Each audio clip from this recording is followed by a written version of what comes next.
Bienvenidos a La Otra Mirada, al hecho, a la pieza y al hombre. Un trazo a la imaginación y a la belleza de las artes. Hoy me encuentro en el Museo Casa del Vedado. Desde este hermoso sitio les estaré acompañando. Maurits Cornelis Escher fue un artista gráfico neerlandés que se especializó en obras de arte de inspiración matemática. Creó muchos grabados y litografías que juegan con la geometría, la simetría, la perspectiva y el teselado. La obra de Maurits Cornelis Escher escapa de las clasificaciones. Él es el primero que rehúsa y es consciente de esa imposibilidad de definirse. En el caso de Escher, el contraste conceptual entre la minuciosidad en el reflejo de lo real y la puerta abierta a las representaciones imaginarias enriquece una obra singular que suscita el debate en el mundo del arte, pero que conquista definitivamente a los científicos.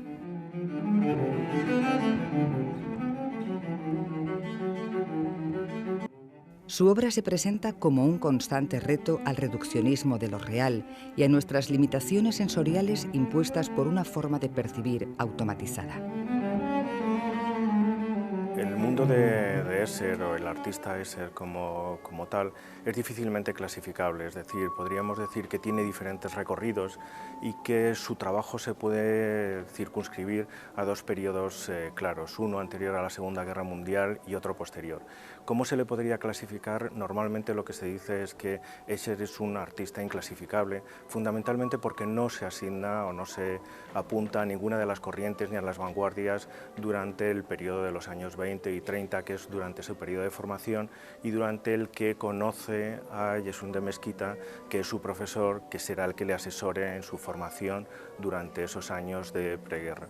El Escher posterior a la Segunda Guerra Mundial es un Escher conceptual que aplica todo ese bagaje que ha aprendido con anterioridad al periodo de guerras y donde ese bagaje lo aplica conceptualmente. Ahí aparece una reinterpretación de una serie de mundos, unas veces matemáticos, otras de la cristalografía, otros de la geometría, otros de la arquitectura, pero nunca acercándose, sino reinterpretando su propio mundo, teniendo como excusas esos otros mundos paralelos.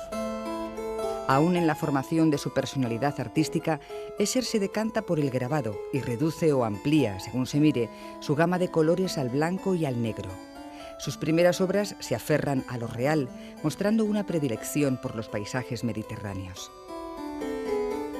Zuid-Italiaanse landschap interesseerde mij hoofdzakelijk. Niet zozeer het Italiaanse landschap in het algemeen, maar de Moorse invloeden, die broodjesdaken bijvoorbeeld, samen met rotspartijen was dat boeiend. Waarom? Ja, dat weet ik niet. Het heeft niks met Renaissance te maken of met barok. Se va generando un concepto o una trayectoria más conceptual, más que exactamente gráfica, de cómo él reinterpreta el espacio. Hay una traslación más formal de los primeros dibujos de Escher y hay en la actualidad algunas reinterpretaciones brillantes de esos conceptos de Escher, pues como podría ser en el arquitecto holandés Ruud Colas, que es el Pritzker, por así decirlo, el Nobel de la Arquitectura, donde proyectos como la Biblioteca de Seattle o la sede de la televisión en Beijing, en China, en Pekín, pues un crítico del New York Times, Herbert Moussan, dice que esos espacios son escherianos. A partir de que alguien califica como escherianos a uno de los mayores arquitectos de finales del siglo XX y principios del XXI, todo el mundo dice o vuelve a decir que es ese espacio de Escher en el que antes no nos habíamos fijado y alguien puede estar reproduciendo ese espacio, esa cinta de Moebius, como podría verse en la sede de la televisión china de Pekín. Más allá de la forma, Escher se decide por romper con todas las imposiciones de nuestra física, relativiza el espacio-tiempo, desprecia la gravedad, planea emboscadas contra nuestro sentido de la vista y, sobre todo, hace saltar los imperativos de lo objetivo y lo correcto. Quizás sea porque el grabador holandés se vanagloriaba de no haber perdido nunca su espíritu de niño y reconocía que su arte era un juego. Eso sí, puntualizaba, un juego muy serio. Escher atravesó el alma de la matemática a través del arte para crear obras únicas. Dibujos, ensayos, desarrollos artísticos, pinturas, grabados.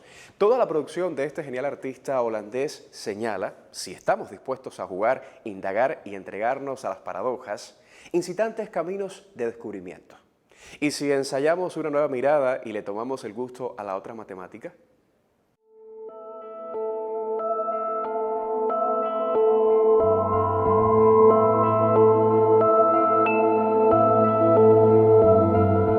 Insectos escrutadores, palacios que se deshacen entre brumas de tinta, figuras mitológicas que contemplan desde sus atalayas urbes oníricas, universos al límite de lo real que fuerzan y retuercen las posibilidades de las leyes que rigen la lógica de nuestros sentidos.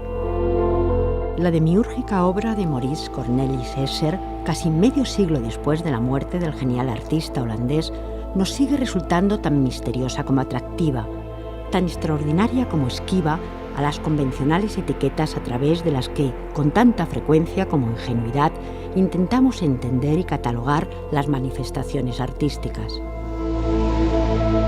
Contemplando siempre con renovada fascinación la obra de Escher, se puede caer en la tentación de evocar aquella frase del poeta surrealista francés Paul Éluard: «Hay otros mundos, pero están en este». Sin embargo, el programa del surrealismo, así como el del resto de las vanguardias y movimientos artísticos de su tiempo, fue minuciosamente desdeñado por Escher, cuya inspiración parecía tener origen en el mismísimo infinito, en la eternidad de las verdades que son custodiadas con celo por las matemáticas. Escher is an art that was, in an intuitive way, was really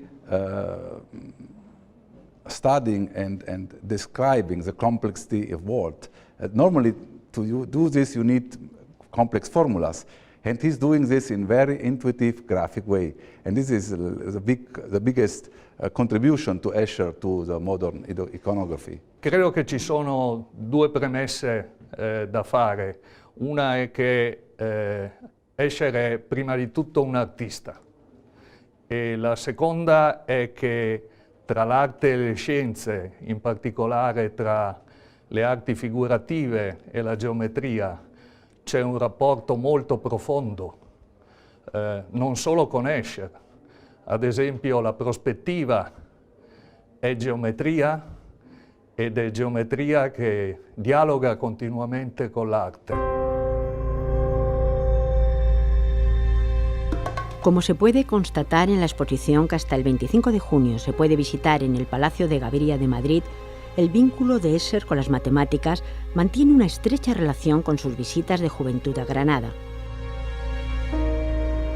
Debido a su temprana formación en la Escuela de Arquitectura y Artes Decorativas de Haarlem, así como a la posterior influencia de su maestro, el diseñador gráfico Yeserun de Mezquita, Escher se comienza a interesar por las diferentes formas de rellenar un plano, utilizando para ello baldosas sin que éstas se solapen ni dejen espacios vacíos. En la Alhambra, el holandés descubre las soluciones que ya en la Edad Media desarrollaron los artesanos y artistas nazaríes para dar respuesta al problema de lo que en matemáticas se conoce como teselación.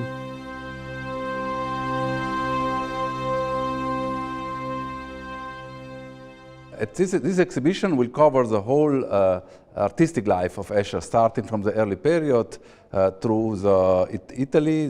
He stayed in Italy from 22 to 36. And naturally, the very important event in his life was the visit at the Alhambra, where he came in contact with the tessellation made by the Arabs. The Moorish art was not allowed to use animated figures, and Escher started to investigate the way the tessellations and to modify the geometrical tessellation to animated ones.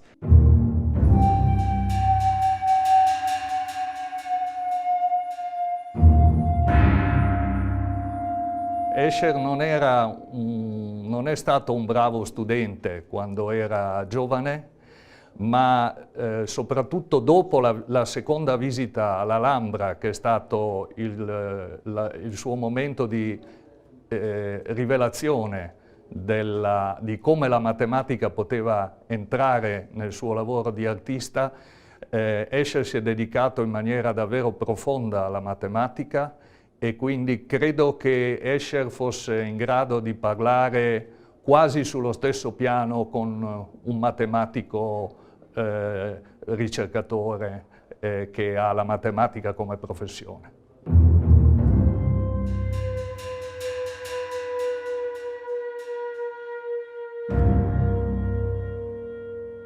La visita que hace en el año 37 es donde realmente descubre cómo llevar a cabo esta división regular del plano. Y además, al descubrir cómo lo habían resuelto los nazaríes en la Alhambra de Granada, esto le lleva, digamos, a las matemáticas, le lleva a esta interrelación que luego tiene con la ciencia, en primer lugar con la mineralogía, dado que precisamente por ahí entra, digamos, dentro del mundo de la ciencia, y esto realmente después es una constante dentro de toda la obra de Escher. En particular, Escher investiga la subdivisión regular del plano, llegando a convertir esta línea de trabajo en uno de los principales pilares en torno a los che edifica su obra. La divisione regolare del piano si riferisce alla possibilità di riempire il piano potenzialmente illimitato, attraverso motivi, un numero finito di motivi, di decorazioni che si ripetono all'infinito. Riempire il piano senza spazi vuoti, riempire il vuoto. En particular, él utiliza la subdivisión regular del plano en muchas de sus obras. No es, digamos, el tema principal, sino que realmente lo utiliza, es un instrumento. Y además lo que quiere hacer es esto que ha visto en la Alhambra de Granada, que son realmente figuras, muchas de ellas abstractas, sin tener, digamos, una base real o una base vital, ¿no? Él lo quiere es dar vida. Escher plasmará en sus grabados quimeras más reales que la propia realidad, seres y geometrías que ponen en duda las certezas de nuestra materialidad, de nuestra existencia, una existencia siempre en perpetua transformación. Cautivado por la naturaleza de los procesos evolutivos, utilizará la metamorfosis de los elementos que componen sus obras como un valiosísimo recurso a la hora de dotarlas de vida. Esto matemáticamente es bastante difícil, porque realmente se tiene que ver cómo se puede deformar una estructura cristalina incluso en el lenguaje habitual uno dice algo está cristalizado, y es algo que no se puede mover, algo que no se puede realmente cambiar nada en absoluto. Y sin embargo, él consigue ver cómo esa cristalización, algo que está realmente tan fijo, lo puede hacer evolucionar. Y es lo que hacen estas obras. De una pavimentación simplemente hecha por cuadrados, ¿no? Se van convirtiendo en otros objetos y al final consigue darles vida, ¿no? Entonces, bueno, pues esto es realmente muy bonito y además sorprendente, ¿no? Que muchas veces es lo que él pretendía. Y con una utilización de las matemáticas profunda, porque para hacer este tipo de construcciones, estas metamorfosis, él tuvo que estudiar, ¿no? Cómo se hacía, ¿no? Y no valen todas las posibilidades, hay que ver cómo es y qué tipo de deformaciones son posibles.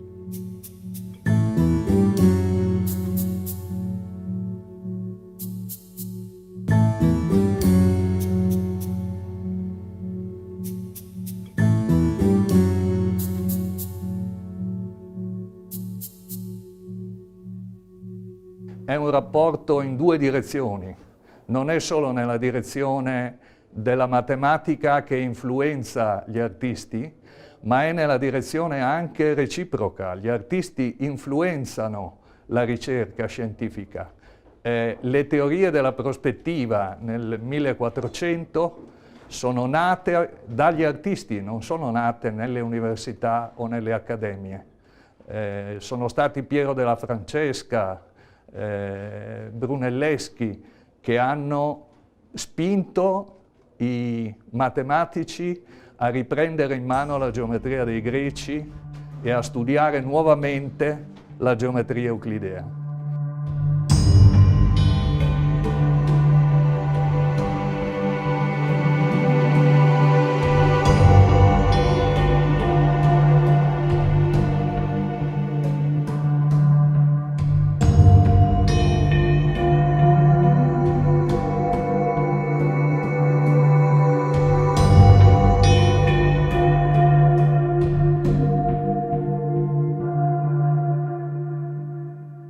Escher ha cercato poi altri modi di rappresentare l'infinito, studiando non solo la geometria euclidea, ma anche le geometrie non euclidee, in particolare la geometria iperbolica. Tutte quelle opere che si chiamano cerchio limite sono opere in cui si riempie il cerchio iperbolico con delle figure che nella parte centrale sono più grandi e che diventano sempre più piccole avvicinandosi alla circonferenza che chiude il piano, ma diventano sempre più piccole andando verso l'infinito, non finendo mai. Bueno, pues este plano hiperbólico tiene unas posibilidades infinitas, es decir, que el número de grupos cristalográficos planos es 17, en el caso del plano euclidiano. Esto lo consiguieron los nazaríes en la Alhambra de Granada. Pues si uno pasa al plano hiperbólico, el número de grupos cristalográficos es infinito y se dan otro tipo de teselaciones. Y entonces, bueno, el que estaba interesado en esto, claro, era decir, estoy viendo o puedo tener una infinidad de posibilidades, ¿no? Entonces, claro, esto para Escher era muy importante, era maravilloso, ¿no? Escher recrea en este grupo de trabajos relacionados con las geometrías hiperbólicas otra de sus obsesiones, la representación del infinito, una empresa en la que se emplea con la minuciosidad y el cuidado por el detalle que caracteriza toda su obra. Para adornar tal cometido, el holandés se vale de toda una panoplia de seres extraños que habitan espacios inquietantes, claustrofóbicos y, sin embargo, inabarcables en su recurrente circularidad. Tanto por el ambiente onírico de sus cuadros como por la meticulosidad de su técnica se podría encontrar en Escher a un continuador de cierta tradición de la pintura flamenca. Él mismo nunca negó su admiración por el Bosco, de quien llegó incluso a tomar prestada una de sus arquetípicas figuras para hacerla pasear por entre las fantasías edilicias de su célebre Belvedere. Belvedere es una de las obras en las cuales se ven construcciones imposibles. Es decir, que se trata de un mirador, que es lo que quiere decir esta palabra en italiano, y lo que ocurre es que es un mirador que se ve que las columnas están puestas de una forma que no podría ser.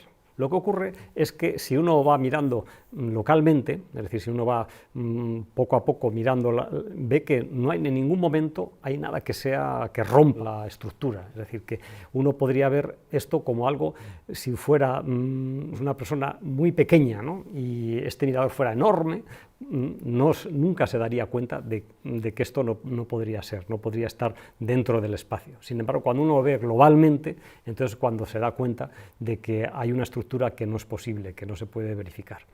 Es verdad que tiene una relación con Madrid, ¿no? Porque hay una de las figuras que es una dama, ¿no? Que empieza a entrar dentro de las escaleras del mirador, que aparece en un cuadro, bueno, el cuadro más famoso del Bosco, en el Jardín de las Delicias, en la parte del infierno.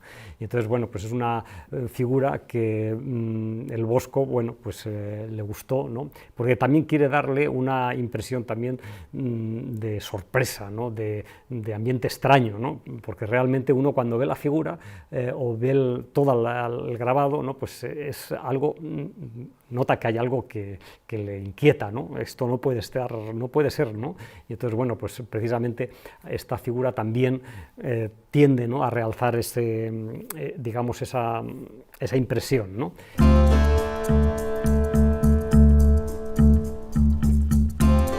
Será otro flamenco, el maestro Jan van Eyck, el primero en utilizar un juego especular como elemento pictórico, otro recurso del que Escher se valdrá en obras como un mano con esfera reflejante para abrirnos las puertas de otros universos.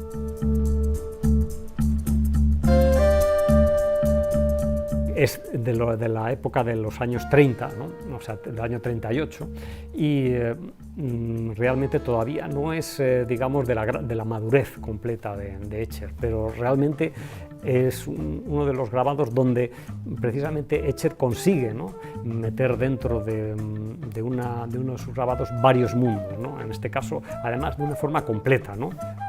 Reflejar dentro de una esfera pues es una cuestión complicada, y él lo hace también perfectamente, ¿no? Y consigue, digamos, obtener una imagen, ¿no?, de algo que es un espacio, incluso tridimensional, ¿no?, y que incluso llega hasta lugares, ¿no?, que pueden estar, bueno, que es toda la habitación entera donde él se encuentra y él mismo, ¿no?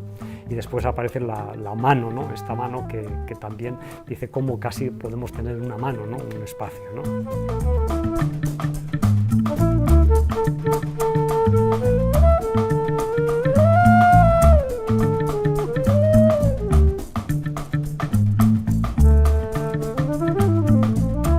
Él lo hacía utilizando unos retículos, utilizando, digamos, haciéndolo a mano, ¿no? O sea, que él lo tenía que pensar. Son unos estudios muy profundos que él tiene que llevar a cabo. Escher was, first of all, making a drawing. And then, in a very long process, he was refining the drawing, because finally he was making a print. So he was, in case of a woodcut, he was then engraving the wood, but he was preparing this very carefully, and he was taking months for making one of these prints, and with typical 4 or 5 different stages in the drawing, and then finally on the woodblock or on the stone.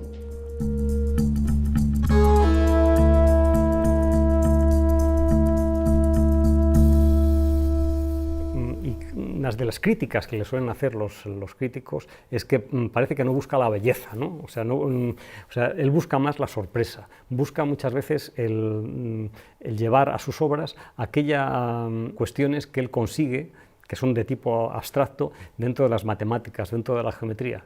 Es como si fuera un científico que hace un artículo. En un artículo, pues uno lo que hace es proponer o presentar a la comunidad aquellos adelantos que él ha llevado a cabo. Pues Escher lo que hacía, en vez de hacer un artículo, hacía un grabado, ¿no? Y entonces él presentaba de esa forma aquel avance, ¿no?, aquello que él había conseguido y que él lo quería dar a conocer.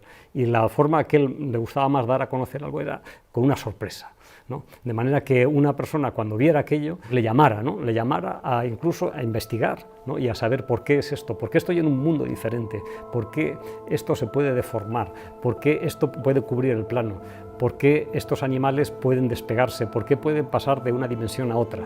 Todas estas cuestiones, que son matemáticas, es lo que está la clave de la obra de Escher.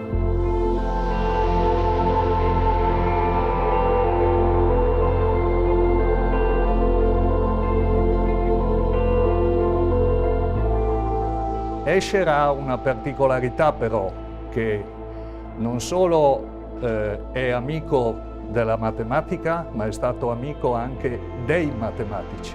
Ha parlato con i matematici, ha avuto rapporti con grandi matematici come Coxeter, Penrose, e quindi ha un elemento in più che è molto interessante dal punto di vista della matematica. E questa sua conoscenza profonda della matematica traspare nelle sue opere. Las matemáticas muchas veces tienen una belleza intrínseca y abstracta, que lo que hacen es que hacen funcionar nuestro cerebro. Y cuando nuestro cerebro realmente funciona y aquello que fabrica dentro de nosotros coincide con lo que se está viendo en la realidad, pues hay un efecto de placer, ¿no? Y eso también ocurre con Escher, ¿no? But it's amazing what Escher did without this media. so he's making example today. These reflecting spheres, this ray tracing, is very easy to use in a computer. But he did everything without computer. So he can say he's the father of this, let's say, digital art. But naturally, it did all this without computers.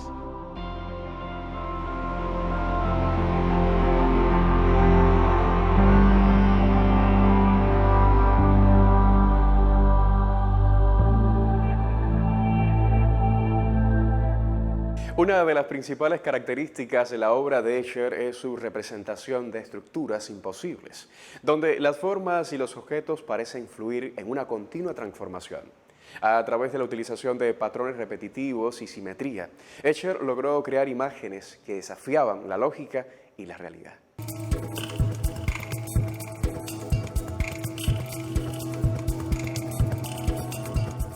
Ignorada por el mundo del arte durante la mayor parte de su vida, la obra de Escher no fue objeto de una exposición retrospectiva hasta que tuvo 70 años. Aún así, sus innovadores diseños tuvieron una influencia duradera en las matemáticas, el arte y la cultura pop. ¿Ha vuelto usted a vivir junto a nosotros la experiencia de disfrutar el arte? La semana próxima regresamos con una nueva mirada al mundo de las artes visuales.